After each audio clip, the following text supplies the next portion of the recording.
माधुरी कलाल और आप देख रहे हैं खास खबर। अरविंद केजरीवाल दिल्ली के बाद देश जीतने की तैयारी कर रहे हैं। एक सर्वे के मुताबिक देश के 8 बड़े शहरों में आपको यानी आम आदमी पार्टी को 44% लोगों ने पसंद किया है। पीएम की रेस में राहुल को केजरीवाल ने पीछे छोड़ा है, तो वहीं 31% लोग मोदी के शहर अहमदाबाद में भी केजरीवाल को पीएम के तौर पर देखना चाहते हैं। तो अब सवाल यह उठता है कि केजरीवाल की बढ़ती लोकप्रियता कहीं मोदी की राहों में तो नहीं आएगी, या क्या मोदी की राह का रोड़ा बनेंगे केजरीवाल।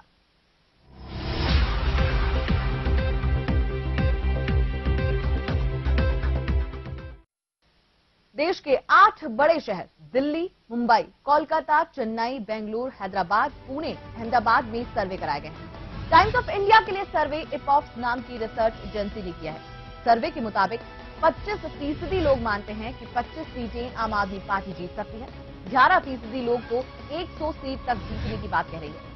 मुंबई और चेन्नई में अरविंद केजरीवाल पीएम पद की पसंद में मोदी को पीछे छोड़ रहे हैं, जबकि अखबार के मुताबिक 31% लोग मोदी के शहर अहमदाबाद में भी केजरीवाल को पीएम के तौर पर देखना चाहते हैं, जो कि मोदी से ज्यादा है।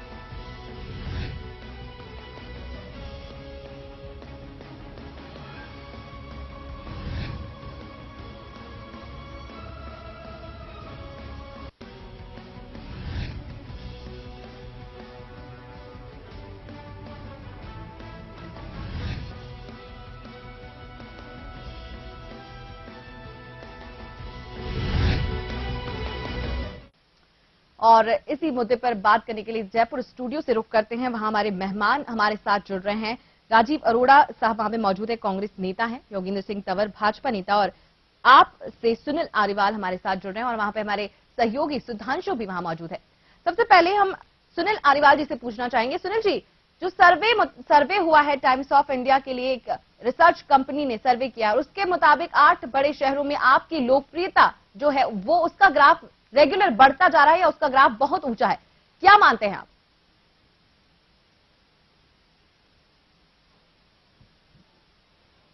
ऐसा मैडम, अभी तो ये शुरुआत है। अभी तो जुम्मा 28 तारीख को अरविंद केजरीवाल जी ने शपथ ली है। अभी पहले सर्वे में अभी हम सेकंड पर आए हैं। अभी तो बहुत से पत्ते खुलने बाकी है। सरकार आचार संहिता लगने के पहले दिल्ली में जो बड़े निर्णय लेने वाली है, उससे आम आदमी के जीवन में जो बदलाव आने वाला है, उससे जो लहर और आंधी पैदा होने वाली पूरे देश में फैलने वाली है, तो अभी तो आप देखिए सूखे पत्ते की तरह उड़ जाएंगे कांग्रेस बीजेपी के उम्मीदवार। जी, तो आपको लगता है कि कांग्रेस और बीजेपी दोनों को नुकसान पहुंचेगा इस सर्वे के रुझान से? हाँ बिल्कुल, आप देखिए कांग्रेस तो लगभग खत्म हो रही है, किला ढह चुका है। बीजेपी जिसका थोड़ा एक हवा सा बना हुआ था, अभी जब से दिल्ली के चुनाव के परिणाम आए तब से उनके तेवर भी ढीले हुए हैं। अब वो भी सोचने को मजबूर हुए हैं कि जब तक वो आम आदमी के रोजाना के जीवन के संघर्ष से संबंधित बात नहीं करेंगे, जनता उनको भी हाशिए पे डाल देगी। इसलिए बहुत तेजी से दबाव में जनता की बात अब बीजेपी करने लगी है। लेकिन जिस तरह का ढांचा उनकी पार्टी का है, उसमें अब बहुत ज्यादा बदलाव कर नहीं सकते हैं। जिस तरह के लोगों को साथ में लेके वो चल रहे हैं, उसमें बहुत ज्यादा बदलाव की संभावना नहीं। इसलिए आप देखिए अभी तो बहुत आगे पत्ते खुलने वाले हैं।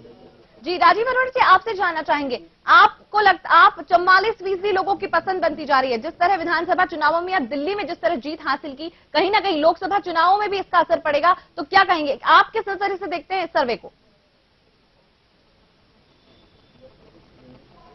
देखिए, पहले तो जो दिल्ली के अंदर सरकार बनी जी, उससे लोगों का मूड जो दिल्ली में था वो मालूम पड़ा। वो कोई सर्वे, कोई एग्जिट पोल नहीं है, वो तो वास्तविकता है, और उसको सब पार्टीज को स्वीकार करनी चाहिए। जी। अभी जो टाइम्स ऑफ इंडिया का सर्वे आया है, उसके बारे में मैं इतना ही कह सकता हूं कि पिछली बार अभी जो कुछ दिनों पूर्व जो चुनाव हुए थे, उस वक्त सर्वे निकले थे जिसमें कांग्रेस को राजस्थान में कोई भी सर्वे 60-70 सीट से कम नहीं बता रहा था, और कुछ लोगों ने 105, 110 तक भी बनाई होंगी, लेकिन हमारी 21 सीटें आई। तो सर्वे की कहां तक सच्चाई है इसके बारे में जानकारी नहीं है, क्योंकि सर्वे करने वाला कौन है, उसके पीछे किसकी ताकत है, किसने सर्वे कराया, किसने फंड करा, क्या प्रश्न पूछे गए थे, ये मालूम नहीं है। लेकिन ये निश्चित रूप से मालूम है कि आने वाले चुनाव के अंदर जनता चाहती है कि साफ छवि के लोग चुनाव के अंदर आए, जनता से जुड़े हुए लोग चुनाव के मैदान में आए। और मेरे ख्याल से न केवल आप पार्टी, भारतीय जनता पार्टी, कांग्रेस, सब लोग जनता की वास्तविकता को जानते हैं। अलग अलग जगह अलग लोगों का आज तक हमने देखा प्रभाव रहा है। आपने देखा कुछ दिनों पहले चुनाव हुए थे हिमाचल प्रदेश में, कर्नाटक के अंदर कांग्रेस जीती थी, राजस्थान छत्तीसगढ़ के अंदर चुनाव हुए, मध्य प्रदेश में, दिल्ली में कांग्रेस को हार खानी पड़ी। भारतीय जनता पार्टी का कहीं पे प्रदर्शन बहुत अच्छा रहा है, कहीं पे प्रदर्शन बहुत खराब रहा है। अब जो चुनाव है वो राष्ट्रीय स्तर के चुनाव है, ये कोई दिल्ली का चुनाव नहीं है, ये कोई राजस्थान का चुनाव नहीं है। इन 5 लोक विधानसभा क्षेत्रों में जब चुनाव हुए उनमें कुल 70 सीटें आती है लोकसभा की जी। उत्तर प्रदेश अकेले में 80 से ज्यादा सीटें हैं लोकसभा की। तो इसलिए ये सोचने वाली बात है कि आने वाले चुनाव में जनता का क्या मूड होगा, वो अभी कयास लगने वाली बात है। और अभी जो सर्वे आया है ये 8 बड़े महानगरों का सर्वे है, ये पूरे देश को रिप्रेजेंट करने वाला सर्वे नहीं है, लेकिन इससे जरूर मालूम पड़ता है कि आने वाले चुनाव बड़े संघर्षपूर्ण होंगे और मजेदार होंगे। जी बिल्कुल राजीव जी, आपने कहा कि जो जनता से जुड़े हुए मुद्दे हैं वो लेकर या साफ छवि वाले लोगों को जनता चाहती है, परिवर्तन चाहती है, बिल्कुल माना। लेकिन जिस तरह के मुद्दे लेकर आप आगे बढ़ी है, या 44% लोगों को लगता है कि आप लोकसभा चुनाव में भी अपना जो दावा है वो पूरा करेगी, तो कहीं ना कहीं आपको नहीं लगता कि ये कहीं ना कहीं कांग्रेस और बीजेपी के लिए नुकसान है, या आपके लिए वो बहुत बड़ी लहर है जो जनता के मुद्दे लेकर वो उठी है? कि ये जो सर्वे आया है ये 8 बड़े महानगरों के अंदर है, जिसमें छोटे कस्बे, गांव और 70% हिंदुस्तान अभी गांव में बसता है, उसमें नहीं है। अच्छी बात है, ये प्रजातंत्र के लिए एक स्वस्थ परंपरा है। लोग बाग आगे आए, काम करें, जनता के मुद्दों को उठाएं। समय समय पर हमने देखा है कांग्रेस ने इमरजेंसी के बाद के अंदर जबरदस्त हार खाई है। हमको राजस्थान में पूरे नॉर्थ इंडिया में 1 सीट मिली थी, हमने वो भी देखा है जब 1984 में भारतीय जनता पार्टी का पूरे देश में 2 सीटें मिली थी। और हमने ये भी देखा है कि असम गण परिषद के प्रफुल्ल कुमार मोहंता असम में चीफ मिनिस्टर बने, आज उनको कोई पूछता नहीं है। तो इस देश की राजनीति के अंदर क्षणिक भावुकता के अंदर क्या क्या होता है मालूम नहीं, लेकिन मैं आपको बताना चाहता हूं आने वाले समय के अंदर इस तरीके की बात करना है कि हवा के पत्तों की तरह उड़ जाएगी कांग्रेस बीजेपी, ये इस तरीके की हमको भाषा का प्रयोग राजनीति में करना नहीं चाहिए। हम बड़ा सम्मान करते हैं हर राजनीतिक दल का, हमारी शुभकामनाएं इनके साथ है, हमारे सहयोग से इनकी दिल्ली में सरकार चल रही है, हमने खुद ने आगे बढ़कर उनको समर्थन दिया है। लेकिन हमको अब मेरे ख्याल से अपनी भाषा का प्रयोग के ऊपर सोचना चाहिए कि हम क्या भाषा का प्रयोग कर रहे हैं। जी बिल्कुल, योगेंद्र जी आपसे जानना चाहेंगे, आपसे एक सवाल है कि जिस तरह जो सर्वे सामने आया है, सर्वे के मुताबिक बात करेंगे नरेंद्र मोदी की लहर पूरे देश में चली, लोकसभा चुनाव में भी शायद हो सकता है कि वो जो है वही मुद्दा जो बीजेपी है वो आगे रख रही है, लेकिन नरेंद्र मोदी को उन्हीं के गढ़ में यानी अहमदाबाद में ही लोगों ने केजरीवाल को ज्यादा पसंद किया इस सर्वे के मुताबिक, क्या कहेंगे आप?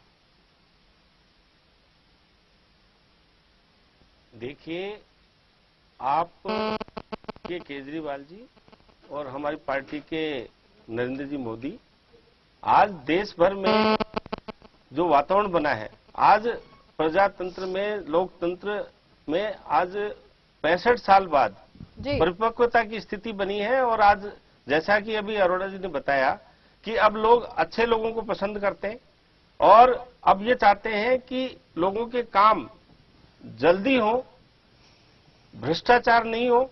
इन सब चीजों को देखते हुए अब ऐसा लगता है कि अब ऐसा परिवर्तन और ऐसा युग आ गया है कि हर आदमी जो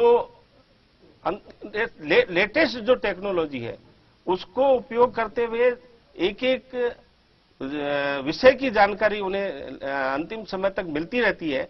और प्रजातंत्र में ये होना भी चाहिए कि जो राज करने के को जो जिनको मौका मिला है वो अपनी छवि जनता के बीच में स्पष्ट रूप से स्पष्ट जानकारी रखते हुए कि उनका क्या खर्चा है, वो किस तरह से अपना जीवन यापन का उनका साधन है, ये सब चीजें सामने आती हैं तो जनता को उन पर विश्वास होता है। आज केजरीवाल जी ने निश्चित रूप से दिल्ली में एक अपना जो प्रेजेंटेशन दिया है पार्टी का, उसमें कोई शक नहीं है। परंतु मेरा ये कहना है कि देश भर में अभी आपकी पार्टी का जो अस्तित्व है और जो इन्होंने अपना जो कार्यक्रम बनाया है उसको हमारी दूसरी जो पार्टियां हैं, हमारी बीजेपी के, आपने गोवा का देखा, आपने वसुंधरा जी का जो लगातार आज प्रत्येक दिन उनके जो प्रोग्राम आ रहे हैं, यदि उनको आप देखेंगे तो जनता से जुड़े हुए, आम आदमी से जुड़े हुए जो समस्याएं हैं, उनके जो विकास के कार्य हैं, उनको किस प्रकार से आम जन तक पहुंचाए इसकी स्कीम बन रही है। जी बिल्कुल, तो आप योगेंद्र जी को लगता है कि कांग्रेस और बीजेपी दोनों ही इसको नकार रही है। हमारे साथ हमारे सहयोगी सुधांशु भी जुड़े। सुधांशु, कांग्रेस और बीजेपी लगातार इस चीज को नकारती जा रही है, लेकिन फिर भी आपने जो वादे किए थे पहले साल भर के अंदर, जो लोकप्रियता उनकी बढ़ी है वो कहीं ना कहीं इस वजह से क्योंकि उन्होंने वो वादे पूरे किए। भ्रष्टाचार, महंगाई या कई ऐसे मुद्दे हैं जिनको आम जनता के सामने लेकर आए और आम जनता की समस्याओं का समाधान करने के लिए वो आज भी तैयार हैं। कहीं ना कहीं आपको नहीं लगता कि ये अप्रत्याशित जो आंकड़े सामने आए हैं या जो सर्वे सामने आए हैं वो भी इसकी वजह है? देखिए, मैं ये जो सर्वे सामने आया है ये एक अभी का जो माहौल बना हुआ है उसके हिसाब से है। जिस तरह से राजीव अरोड़ा जी ने बताया कि कुछ बड़े शहरों में किया गया, सर्वे को हम पूरे तरह से आधार नहीं मान सकते, लेकिन मैं आपको ये बिल्कुल मानता हूं कि आपकी लोकप्रियता जो है पार्टी की वो बढ़ी है। अरविंद केजरीवाल की लोकप्रियता में इजाफा हुआ है और दोनों ही पार्टियों को इससे सबक लेने की जरूरत है। और जिस तरह से कांग्रेस में राहुल गांधी ने भी कहा कि वो कुछ आपसे उन्हें सीख लेने की जरूरत है। बीजेपी जिस तरह से अभी जो वसुंधरा राजे जिस तरह से जो अभी आप देखा कलेक्टर्स और उनकी कॉन्फ्रेंस बैठक जो ली है उसमें भी मंत्रियों को भी हिदायतें दी हैं सादगी से रहने की।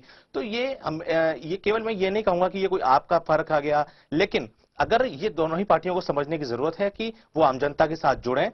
और रही बात वादे पूरे करने की, देखिए अभी आपने जिस तरह की जो भ्रष्टाचार और उन पे जो जैसे हेल्पलाइन दी, अभी वादे पूरे करने की शुरुआत हुई है। अभी ये नहीं कह सकते कि आपने अपने वादे पूरे कर दिए या आपने जो घोषणाएं कर दी वो पूरी हो गई। इनके लिए समय चाहिए, धीरे धीरे समय के साथ साथ पता लग पाएगा कि आप कितने वादे पूरे कर पाती है। लेकिन एक जो युवा है, जो पढ़ा लिखा तबका है और वो अरविंद केजरीवाल के साथ जुड़ना चाह रहे हैं और उसके कई लोग जुड़ भी रहे हैं, पढ़े लिखे तबके से या उच्च जो वर्ग से भी लोग जुड़ रहे हैं। तो निश्चित तौर पर ये एक लोकप्रियता में इजाफा जरूर हुआ है, लेकिन ये सर्वे जिस तरह से ये भी एक दर्शाता है कि अरविंद केजरीवाल की एक लोकप्रियता बनी है। लेकिन ये मान लेना कि एक दोनों ही पार्टियां का कोई अस्तित्व नहीं है या ऐसा, मेरे को ऐसा नहीं लगता है। लेकिन समय के साथ साथ आपको संतुलन बनाते हुए आगे चलना पड़ेगा। जी, तो आपने कहा कि बड़े बड़े चेहरे इसमें शामिल हो रहे हैं। राजीव जी, आपसे जानना चाहेंगे, बहुत बड़े बड़े नाम आपके साथ जुड़ते जा रहे हैं, आपकी लोकप्रियता को बढ़ने के कारण ही शायद ये नाम या जो ये लोग हैं वो इनके साथ जुड़ रहे हैं। कहीं ना कहीं एक सकारात्मक मैसेज जो है वो लोगों के बीच में जा रहा है और उससे आपकी लोकप्रियता बढ़ती जा रही है। आपको नहीं लगता कि इस वजह से भी कांग्रेस को कहीं ना कहीं खतरा हो सकता है? जी, मेरा मानना बिल्कुल भी ये नहीं है। 128 वर्ष की हमारी पार्टी है, हमने बहुत अप्स एंड डाउन्स राजनीति के अंदर देखे हैं, आगे भी देखेंगे, चलते रहेंगे। मेरा मानना यह है कि अभी जो लोग आपके प्रति आकर्षित हो रहे हैं उनकी, मेरे को मालूम नहीं किस विचारधारा के कारण आकर्षित हो रहे हैं। बहुत सारे लोग ऐसे हैं जिन्होंने पहले निर्दलीय चुनाव लड़ा हुआ है, बहुत सारे लोग ऐसे हैं कि जो इनके अंदर आगे के कुछ भविष्य देखते हैं, इनके अंदर पारदर्शिता देखते हैं, क्योंकि अभी एक संगठन इनको बनाने की आवश्यकता है। जब पिरामिड चलेगा नीचे तक जाने के अंदर, क्या हम स्कीम्स लेके आएंगे, किनको फॉलो कर सकेंगे, क्या मुफ्त के अंदर पानी जो दिल्ली में योजना है वो राजस्थान में कभी सरकार में आते हैं तो यहाँ दे पाएंगे क्या 50% बिजली की दर ऐसे हम कम कर पाएंगे क्या? बहुत सारे अभी आंसर अनुत्तरित है। जब आदमी सत्ता में आता है, आज केजरीवाल साहब मुख्यमंत्री बने दिल्ली के एक राज्य के, इन चुनावों से पहले हमारे 14 राज्यों में मुख्यमंत्री थे, 2 हमारे सहयोगी मुख्यमंत्री थे। आज ये 12 राज्यों के अंदर कांग्रेस के मुख्यमंत्री हैं और बहुत बड़े बड़े राज्य हैं। हम लोगों ने देखा है उसके बाद भी कई ऐसे राज्य हैं जहां पे भारतीय जनता पार्टी के मुख्यमंत्री हैं और कई ऐसे राज्य हैं जहां पे ममता बनर्जी, नवीन पटनायक और मुलायम सिंह यादव की तरह मुख्यमंत्री नीतीश कुमार। तो इस देश के अंदर बड़ा कॉस्मोपॉलिटन कल्चर है, अलग अलग विचारधारा के लोग बाग हैं, अलग अलग भौगोलिक परिस्थितियां हैं, लोगों के सोचने का तरीका, काम करने का तरीका बहुत फर्क है। इसलिए अभी बहुत जल्दी किसी निर्णय पर पहुंचना, और मैंने आपको बताया है कि इस देश के अंदर कभी राम मंदिर की आंधी चली है, कभी बोफोर्स की आंधी चली है, कभी एंटी इमरजेंसी की आंधी चली है और कभी इंदिरा गांधी की और कभी राजीव गांधी की आंधी भी चली है। तो इसलिए समय समय के ऊपर राजनीति में परिवर्तन होते रहते हैं और ये इस देश की और हमारे प्रजातंत्र की खूबसूरती है। आने वाले चुनाव के अंदर लोगों को मौका भी मिल सकता है, चुनाव के अंदर सीटें भी इनकी आ सकती हैं। और जैसा आपने कहा, ये जो सर्वे है इसमें 2 बड़ी बातें एक दूसरे के खिलाफ है। पहली चीज ये कि सर्वे कहता है कि हम आप पार्टी को 44% लोग कहते हैं कि उनको मत देंगे और 58% कहते हैं कि हम नरेंद्र मोदी को मुख्यमंत्री प्रधानमंत्री मानते हैं। आप वोट तो आप पार्टी को दोगे और प्रधानमंत्री नरेंद्र मोदी को बनाओगे, ये कैसे हो सकता है? कितनी बड़ी विसंगति है। नरेंद्र मोदी प्रधानमंत्री तब बनेंगे जब बीजेपी को 44% वोट मिलते, क्योंकि इस देश के अंदर कभी 44% वोट पिछले चुनावों में किसी राजनीतिक दल को नहीं मिले हैं। और अगर वो राजनीतिक दल आप है तो नरेंद्र मोदी कैसे प्रधानमंत्री बनेंगे, मुझे इसका उत्तर अभी तक मालूम नहीं पड़ा है। इसीलिए मैं आपको बोल रहा हूं कि अभी ये बहुत प्रिलिमिनरी है, आने वाले समय के अंदर हमको वेट एंड वॉच करना चाहिए, लेकिन ये एक अच्छी शुरुआत है, प्रजातंत्र को मजबूत करने की शुरुआत है। इस देश में दो दल का प्रजातंत्र नहीं है अमेरिका की तरह। यहाँ पे बहुत सारे दल हैं, सबको अपनी बात कहने का अधिकार है। मेरे ख्याल से जो भी परिवर्तन आ रहा है वो अच्छाई के लिए परिवर्तन आ रहा है। मेरी आने वाले समय के अंदर हमको क्लोज वॉच रखनी पड़ेगी हर पार्टी को इसके ऊपर। जी बिल्कुल योगेंद्र जी, जैसे नरेंद्र मोदी फैक्टर को एक अहम फैक्टर माना गया विधानसभा चुनाव में, देखा जाए तो मोदी की लहर सबसे आगे रही, लेकिन जिस तरह दिल्ली की बात करें, दिल्ली में मोदी की लहर उतना कमाल नहीं कर पाई। तो क्या लगता है इस सर्वे के अनुसार क्या लोकसभा चुनाव में भी मोदी की लहर के ऊपर केजरीवाल की लहर चल सकती है? देखिए, दिल्ली की परिस्थितियां और देश की परिस्थितियां, मेरा ये मानना है कि दिल्ली की विशेष परिस्थितियां रही। दिल्ली में जिस तरह से आंदोलन चले, दिल्ली में जिस तरह से आंदोलन अन्ना जी के नेतृत्व में चला, उससे दिल्ली का एक तबका, दिल्ली का एक विशेष वर्ग किसी रूप से केजरीवाल जी से कहें या कांग्रेस के इतने लंबे समय से जो शासन प्रणाली थी उससे दुखी होकर युवा साथियों ने वहां एक जो टीम बनी आपकी, उन्होंने मिलकर जो एक सहयोग लिया जनता का और उनके पक्ष में मतदान हुआ, उसको देश भर में ऐसा हो रहा है, ऐसा नहीं हो सकता। मोदी जी की जो प्रणाली है, मोदी जी ने जिस तरह से अपना देश भर में रैली निकालकर अपना विषय रखकर और लेटेस्ट टेक्नोलॉजी को, मोदी जी जो सोशल साइट्स हैं उस पर यदि युवाओं की फेसबुक पर, ट्विटर पर जितना लाइक आज मोदी जी को किया जा रहा है, आज आपने सर्वे के आधार पे, ठीक है किसी पर्टिकुलर, जैसा कि रजनी बताया कि पर्टिकुलर 8 शहरों में किया गया, किन लोगों से किया गया, उनका कोई अभी सामने हमारे पास विषय वस्तु नहीं है, परंतु फेसबुक, सोशल साइट्स और ट्विटर की यदि आप लाइक्स को देखेंगे तो उसमें नरेंद्र मोदी बहुत ज्यादा हाइक पे है। जी बिल्कुल। सुनील जी, आपसे जानना चाहेंगे, जो सर्वे सामने आया है उसमें भी दो तरह की बातें सामने आई हैं। अरविंद केजरीवाल को एक फैक्टर माना जा रहा है, अरविंद केजरीवाल को लोग पसंद कर रहे हैं, चाहते हैं कि वो अगर उम्मीदवार होते हैं तो लोग उन्हें वोट करेंगे, और एक तरफ लोग कहते हैं कि आम आदमी पार्टी की कार्यशैली से प्रभावित होकर वो उन्हें वोट करेंगे। तो आपको नहीं लगता कि इन दो परिणामों के सामने आने से या इन दो डिफरेंसेस के आने से कहीं ना कहीं कांग्रेस और बीजेपी को इसका फायदा हो सकता है? नहीं मैडम, देखिए ऐसा है कि जनता अब समझ रही है कि उनके रोजाना के जीवन की जो समस्या है, चाहे महंगाई की हो, बेरोजगारी की हो, मंदी की हो, भ्रष्टाचार की हो, सबका मूल कारण जो है वो आर्थिक नीतियां हैं। जी नरेंद्र मोदी जी या राहुल गांधी जी महत्वपूर्ण नहीं है, महत्वपूर्ण है नीतियां। व्यक्ति से बदलाव नहीं आता, व्यवस्था से आता है, और दोनों ही पार्टियों की, कांग्रेस बीजेपी की आर्थिक नीतियां एक है। इसलिए रोजाना के जीवन का संघर्ष आम आदमी का जब तक खत्म नहीं होगा, जब तक ये पार्टियां अपनी नीतियां नहीं बदलती हैं, और वो इनके लिए संभव नहीं है।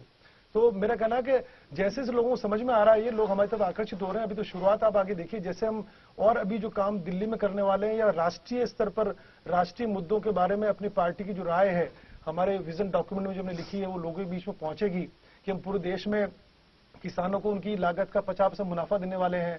बच्चा कुछ ही पढ़ना चाहे, सारी शिक्षा उसके लिए मुफ्त होगी। बीमार की बीमारी कितनी महंगी हो, सारा इलाज मुफ्त होगा।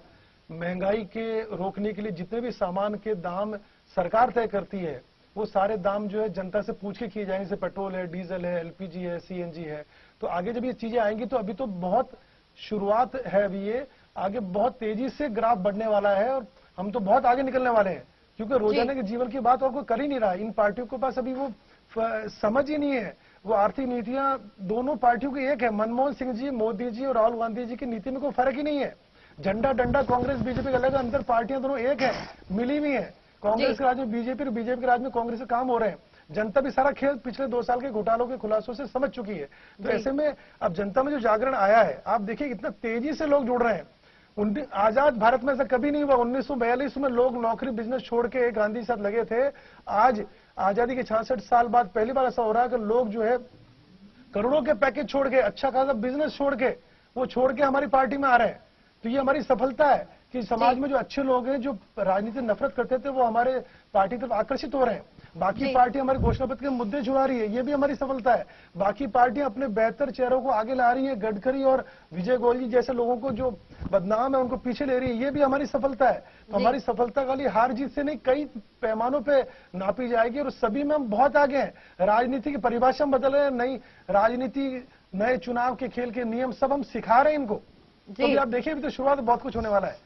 जी सुनील जी, तो सुधांशु आपसे जानना चाहेंगे, समय थोड़ा कम है, आखिरी सवाल है हमारा कि राजनीति सिखा रहे हैं, आपका ये कहना है, आप हमारे साथ आप नेता मौजूद है, उन्होंने कहा कि राजनीति सिखा रहे हैं हम, राजनीति की परिभाषा बदल रहे हैं, आपकी जो नीतियां हैं उसकी वजह से लोग उनसे आकर्षित हो रहे हैं। लेकिन कहीं ना कहीं जैसे सरकार बनी, बहुत सारे आपके भी ऐसे नेता हैं जिनकी वजह से नेगेटिविटी सामने आई है, जिसकी वजह से सरकार पर उंगलियां उठी है। तो कहीं ना कहीं आपको नहीं लगता कि इन सब चीजों की वजह से भी लोकसभा चुनाव में आपको कहीं ना कहीं खतरा या नुकसान उठाना पड़ सकता है? देखिए माधुरी, अभी जिस तरह से जो नेगेटिविटी की बात आपने कही कि आपके जो नेता हैं, जैसे कुछ बातें, जिस तरह का जो एक स्टिंग भी सामने आया था जिसमें इनके कुछ नेता थे, या अभी राखी बिरला का जो मामला हो, देखिए कुछ नेगेटिविटी तो जरूर होती है, इस तरह की बातों से आती जरूर है। लेकिन मैं एक ही बात कहना चाहूंगा अभी कि जी, इन्होंने कहा कि लोग नौकरियां छोड़ के आ रहे हैं या काफी तादाद में लोग हो रहे हैं। मैंने भी सुना कि एक दिन में ही कई हजार लोग इनके इसमें पार्टी के साथ जुड़े। सबसे बड़ी बात यह होगी कि इनको जिस तरह की जो नीतियां बता रहे हैं, जिस तरह की जो बात कर रहे हैं कि आप फ्री शिक्षा, फ्री बड़ी से बड़ी बीमारी का, इन सबके लिए एक इनको पूरी नीति को तैयार करना पड़ेगा, लोगों को बताना पड़ेगा कि हम इस तरह से इस काम को करेंगे। और जिस तरह से जो आर्थिक सबलता देने की बात कर रहे हैं कि इस तरह से हम जो आर्थिक सबलता एक आम आदमी तक पहुंचाएंगे और उसका असर देश की आर्थिक स्थिति पर भी नहीं पड़ेगा, ये एक बड़ी बात है। दूसरी बात, जिस तरह से लोग आ रहे हैं, लोग बहुत बड़ी संख्या में अगर आपकी तरफ आकर्षित हो रहे हैं, बिल्कुल सही बात है, काफी लोग आकर्षित हो रहे हैं, लेकिन इनको ये देखना पड़ेगा कि किस तरह के लोग आ रहे हैं, क्या वास्तव में सही लोग आ रहे हैं, क्योंकि भीड़ में कई बार गलत लोग भी घुस जाते हैं जिनकी कुछ राजनीतिक आकांक्षाएं होती हैं, और वो आकांक्षाएं बाद में जब पूरी नहीं होंगी तो कई तरह के विरोधाभास उत्पन्न होंगे, तो वो इनकी पार्टी के लिए सही नहीं होगा। तो ये इनको बहुत ही संभल के चलने की जरूरत है कि लोगों के जो आ रहे हैं, कि अच्छे लोगों को अगर जोड़ना चाहते हैं तो बड़ी ही इनको भी देखना पड़ेगा कि वाकई में पार्टी के साथ जो लोग जुड़ रहे हैं वो काम करना चाहते हैं या केवल अपनी राजनीतिक आकांक्षाओं को पूरा करना चाहते हैं। जी सुधांशु, बिल्कुल सही कहा कि आप राजनीतिक आकांक्षाओं को पूरा करना चाहते हैं या सचमुच एक अच्छी राजनीति या गुड गवर्नेंस देश को देना चाहते हैं, ये तो समय आने पर ही पता पड़ेगा कि लोगों का जनमत क्या है। फिलहाल हमारे साथ जो मेहमान है उनका बहुत बहुत शुक्रिया। खास खबर में आज के लिए इतना ही, आगे भी कई मुद्दों के साथ हम आपके सामने हाजिर होंगे। मुझे दीजिए इजाजत, नमस्कार।